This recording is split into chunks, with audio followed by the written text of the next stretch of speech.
have to do it. I have to make a video on this because I think the past couple days, um, what I have seen, particularly in the sports realm, is not, I wouldn't say out of control, but I would say there's a bit of panic, and I think this needs to be addressed. Well, before I get into that, I just want to say good evening, YouTube. Nathan back here with another video. Hope everybody had a great weekend. Hope everybody is staying safe. Um, Again, like I said in my previous video, I appreciate the support that I have been getting um, with the content. If you are enjoying the content, please consider hitting the subscribe button. Let's get into the video. So, essentially, we have seen a few things occur in the sports atmosphere. Baseball started this past weekend. Basketball, their scrimmages have started. Soccer, hockey, I believe starts in August. I think it's August 1st. I want to say, no, the 3rd. I want to say. I know it starts in August. But what I have noticed is we have a problem, and I think it's safe for me to say, as I am seeing these different networks, particularly these sports networks, I'm talking your ESPN, FS1, Fox. I'm just I don't think I don't think some are just not seeing the bigger picture. Right now, in the midst of what you're seeing, sports is just not a good idea right now. Because I think it takes away the true focus of what we need to be on. What I mean is ensuring that our justice system is fixed. You know, we see people held accountable and responsible for the deaths of unarmed African American men and women. Yes, seeing Tom Brady throw a touchdown, or seeing Mike Trout hit a home run, or seeing LeBron James hit a game-winning three, that's great. But in the midst of what you're seeing right now, no, I don't want to see that. Now, I'm not saying that sports needs to be canceled. I'm not saying that. What I'm saying is we it, we're seeing guys stepping, and this is and I don't want to also emphasize not just male athletes or female athletes.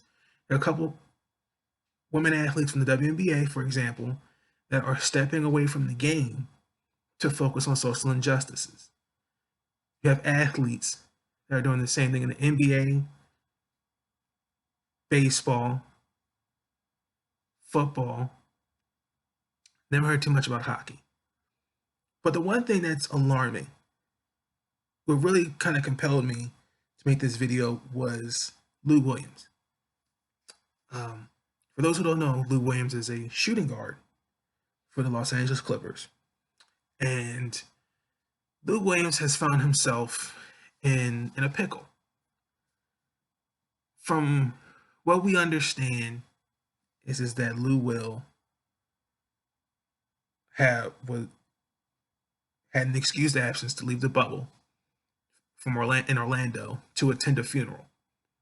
I believe that was in Atlanta.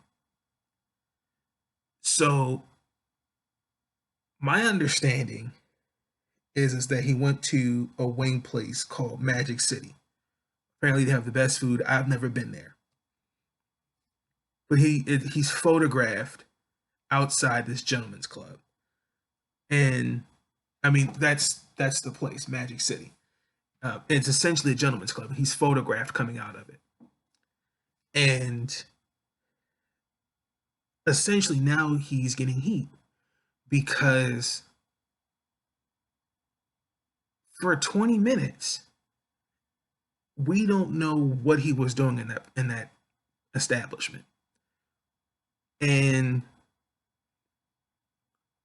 on one side of the coin, you have people that are going to say, well, he was just going to go, he was going in there to get food. And in retrospect, it does take some time for when you order food and you're going to pick it up. It does take a good chunk, a few, 15, 20 minutes to make for your food to be cooked and prepared for you to be picked up. I understand that. But there's the flip side of it, the other side of the coin, where, okay, you're at a gentleman's club. Why? And especially with, the rules of the bubble. And I'm going to talk more about this bubble in just a bit as I go into the video. But my question to Lou Williams, well, this is what I want. Let me not say this as a question. I want to say this to Lou Williams. You need to set the record straight, because that photograph, even though it's been deleted, it was deleted off. I believe it was taken on Instagram or Twitter, one of the two. You're in that establishment for 20 minutes. That don't look good. Somebody could have brought the food out to you. Now we know he's not going. Now we know he's going to say his piece. He was in there waiting for the food to be cooked, but you could have waited in the car, in my opinion, or you could have made the call ahead of time and had someone bring it out to you. Plain and simple. That's how I feel. And when you're seeing people like Kendrick Perkins, who's been in the NBA locker room, who knows, he's that, what most people say, he's a rough rider. He feels like, hey, like, listen, man, like, what you did then does not look good, and I can't trust you, because now, how do I know you're not going to do that again? And Lou Williams, listen, the one thing I've noticed is that, and listen, I'm not a perfect when it comes to this, but if someone says something about me on social media, yeah, I'm going to respond to it. But at the end of the day, you have to just be held accountable. I just need Lou Will to just be real. Just go like, hey, all right, this is what I did. That's it. Now, I'm going to get into this bubble. For the most part, with the bubble, I will say that there are some questions that I have about it.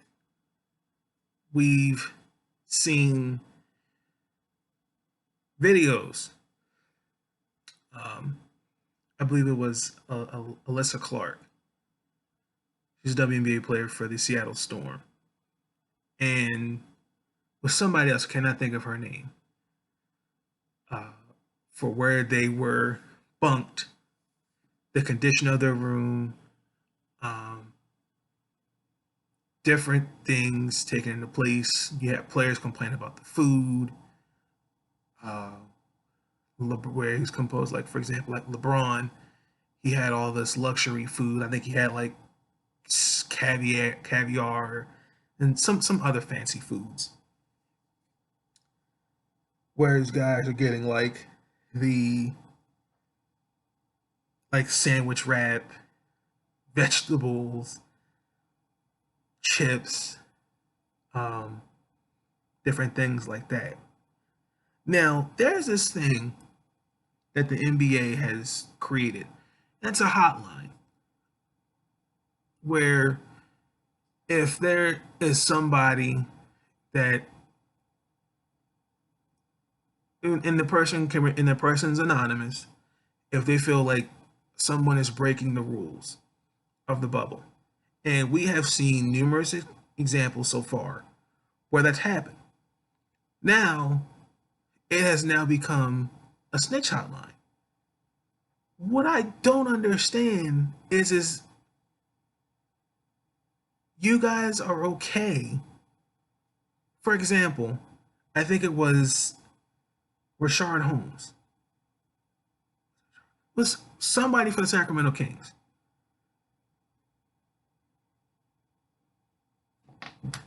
Yes, it was Rashard Holmes. For leaving the bubble to get food. Now, I I get that the food may not be what you expect or you want something different. But you as a member of the Kings, this doesn't have to be just the Kings. One of those 22 teams that are in that bubble in Orlando, you must understand the rules. I mean, you have quite a bit of guys leaving the bubble for family emergencies. Now, family emergencies happen. I'm not saying, take care of your business. But for someone like Rashard Holmes, was, according to the reports, where he's left the bubble quite a few times to get food, no, that's crazy. You're telling me if I'm a teammate of his on the Sacramento Kings, I know he's doing that. I'm the bad guy for saying something where he can put my health or Harrison Barnes' health or somebody on that coaching staff's health in jeopardy, at risk? Are you kidding me?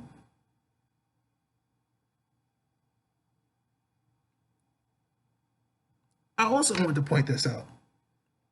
I was watching First Take this morning, and what is his name? Bormani Jones, I think that's his name, said something that was very incorrect, and I don't think this got corrected at all. Um, he had said Alex Caruso had left the bubble to go to his sister's wedding. First of all, that was incorrect. He never left the bubble.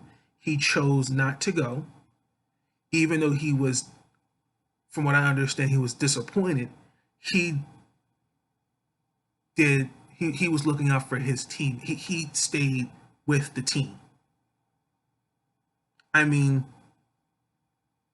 unfortunately, yes, I'm pretty sure in Alex's mind he really wanted to be there, but I'm pretty sure his sister had a conversation with her and said, "Listen, no, still going to be the wedding." Alex most likely supported her from, probably on Zoom or Facebook Live, Instagram, whatever they had to meet the wedding on. But he put the team first. And I think for someone like Bramani Jones, who should have got his facts straight, to make a statement like that and pretty much kind of defend what Lou Williams did, that's hypocrisy. See, this is the problem. This is what I'm talking about. See, he was so quick to get on Alex Caruso. He didn't have his facts straight. But look at Lou Williams, with Lou Williams coming out of a gentleman's club. I've been in Magic City. I mean, those wings are good. I don't care. I don't care about the wings. My thing is, you say you left it's an excused absence to go to a funeral. I get that. But you're in that place of establishment for 20 minutes and you're photographed coming out of it. That doesn't look good. And if everything kind of just played off like, oh, it's no big deal, I'm ready to get some wings. Okay, bro, I get it. You're hungry, you're hungry. But you gonna tell me you couldn't have somebody come out that establishment and bring the food to you, dog? Really? I'm leaving it at that. But with this hotline that I'm seeing in the NBA, I don't know why it's called a snitch hotline. Again, my health, it could, I don't want to put nobody like Rashard Holmes should put anybody's health at risk for some food or want to leave the bubble when they can feel like it. And I think that's what some people are not understanding. Because if you were put in that position where you could possibly get sick, oh, you're coming, or you're going to say, like, for example, look at Rudy Gobert back in March when he touched on all those microphones like that. Do you not think some of his teammates in that locker room had an issue with that? I mean, Donovan Mitchell said for a while he wasn't really cool. He wasn't cool about that. He wasn't feeling that because Rudy had put not only his health at risk, but he put his other teammates. It's just a thought. With football, now I believe training camp starts tomorrow. As I am recording this video, I believe it starts tomorrow. If it's not, it's next week. We've already have a couple players sitting out because of COVID, and then also too wanting to take the season off for social injustices.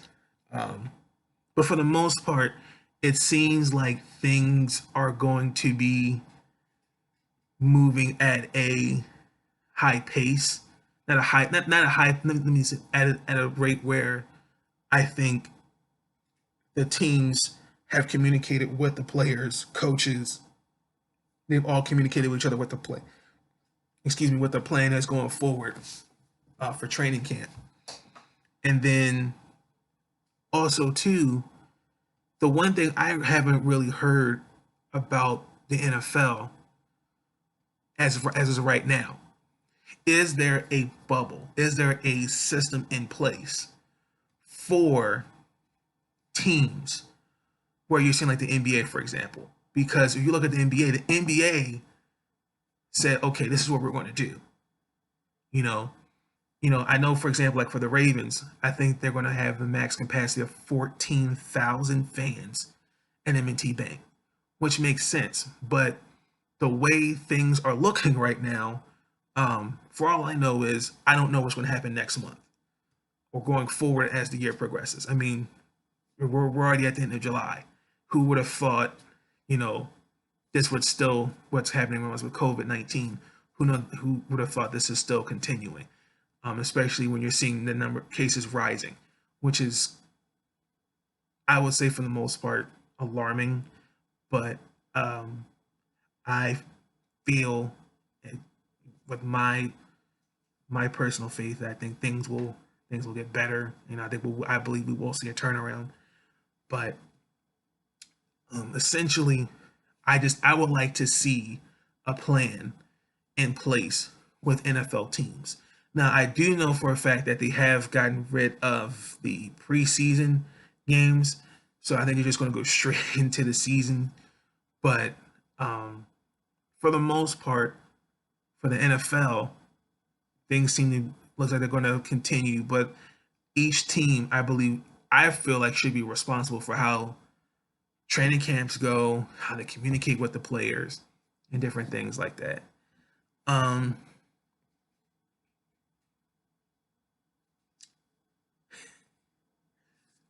Now, Major League Baseball. We know Major League Baseball started Friday. A great weekend, honestly, for baseball.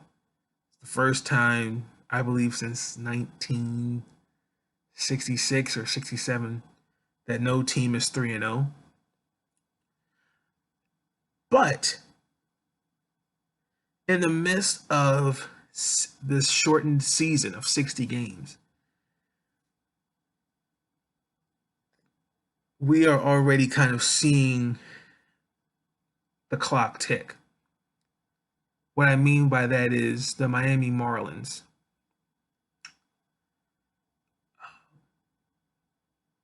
just played, I believe it was the Phillies. This weekend played the Phillies, and the last game was Sunday, which was yesterday.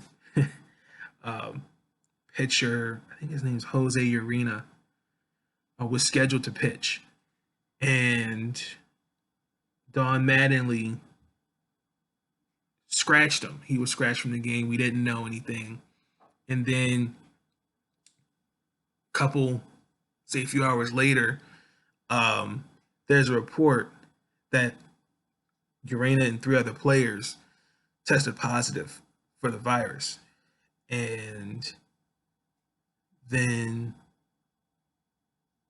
from what I'm understanding, the team was supposed to head back to Miami that night. Last was supposed to head back to Miami. They're supposed to be back in Miami today, but they had to stay put because everybody had to be tested. And then it came out this morning that 8 more players plus a couple coaches now tested positive for the virus. The Orioles were supposed to play them, but now that's postponed. And from what I'm understanding, those that are healthy are supposed to fly.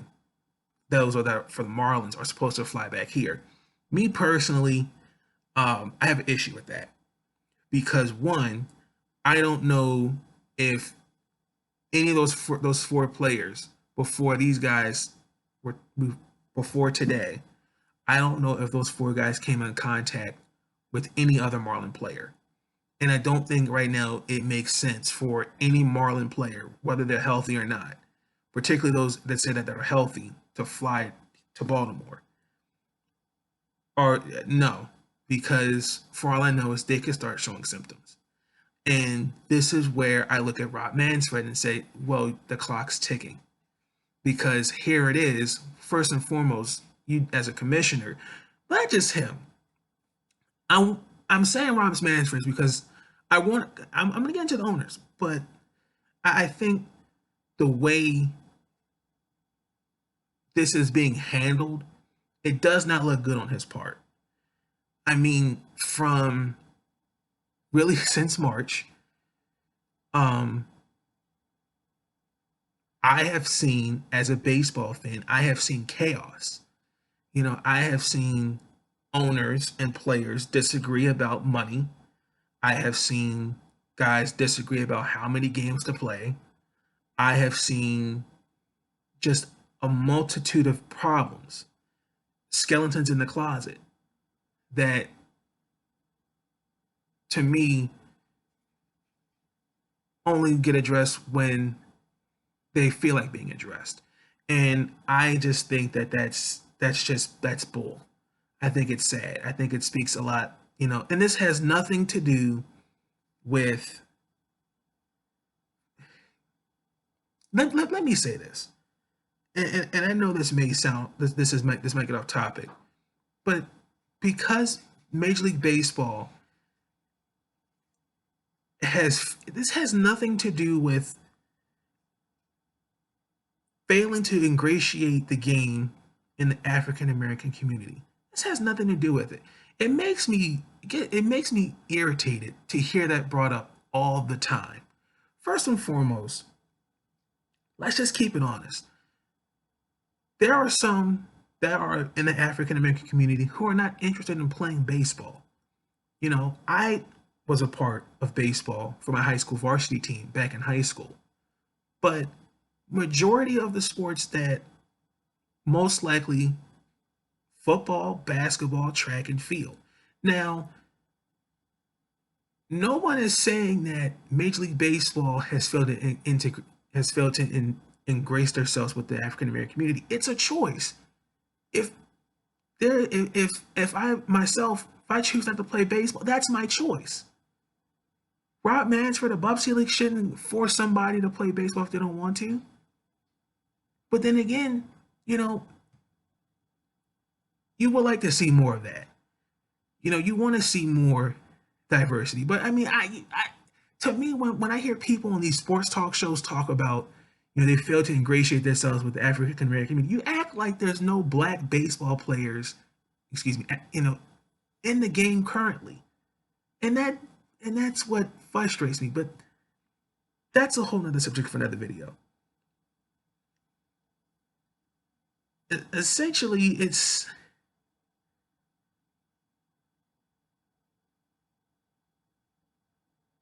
well, what I'm seeing currently with Rob Manfred is there is just no plan.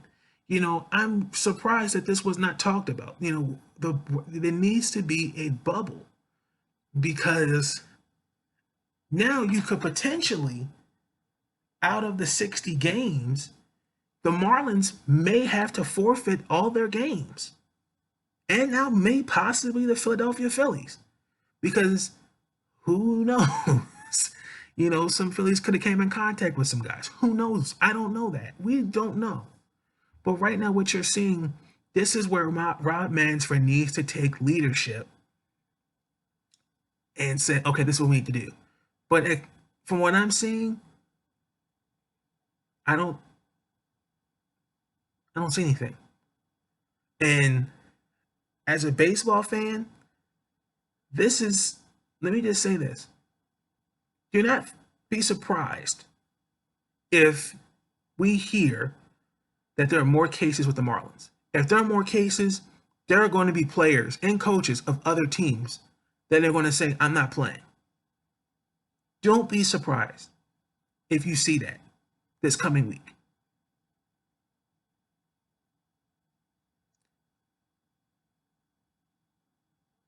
Which comes back to my point.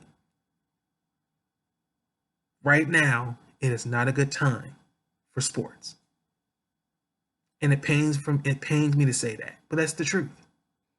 It's not a good time. What you see with baseball, what you're seeing with basketball, what you're seeing with, what I mean it's not a good time. You just see that there's really, with the NBA, there's a plan. Adam Silver did a great job, and the owners. The only thing is, there was an owner that came out and said, I may lose $50 million. Essentially, lost revenue. I understand you're trying to gain the revenue back. I know you're trying to, gain a profit. I get it. It's money. Okay. Because with free agency for sports for next season, I don't know how this is going to look, for some teams or for some leagues. Some players also too maybe, may have to think about, oh, wow, okay, I may not get the contract I'm looking for. Like, for example, Anthony Davis. I don't know if he's going to get $300-400 million contract. I don't know. Time will tell. We'll see what happens in the upcoming few months.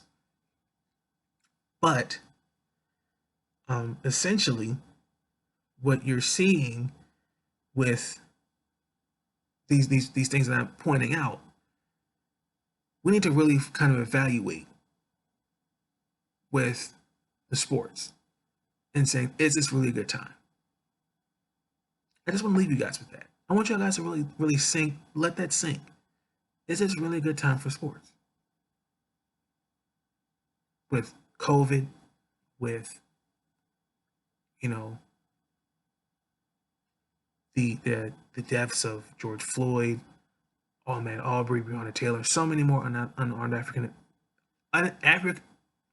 African American men and women killed at the hands of officers who overstep their authority.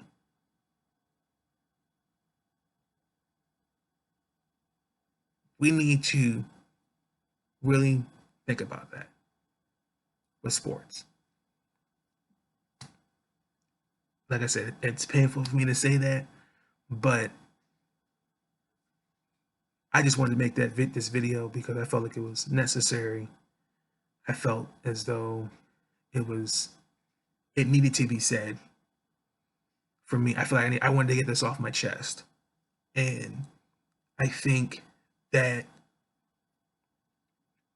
we there needs to be, especially if there's going to be sports, there needs to be tighter restrictions. I get it.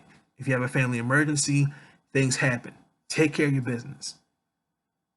But you're photographed out of a nightclub, you're going out the bubble to get food.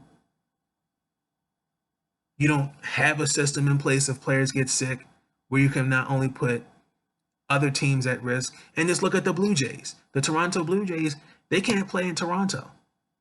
They had to ask other teams. They asked the Orioles, they asked the Pirates, can we play some of our games in your stadiums? Pittsburgh said no. I'm surprised Baltimore said yes. But I think for the most part, I think the Blue Jays are going to play their home games and their AAA affinity a Philly, and Buffalo.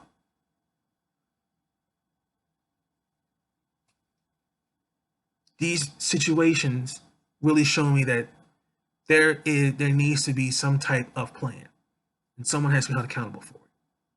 But that's all I wanted to say in this video. If you liked the video, please consider giving it a thumbs up. Please hit that like button. Also consider hitting the subscribe button. Um, please be on the lookout for another video. I know I said in the last video I'm working on this review for MLB The Show. Tomorrow, there's a collection. I'm kind of nervous what that'll look like, so be on the lookout for that as well. But I'm out. Peace.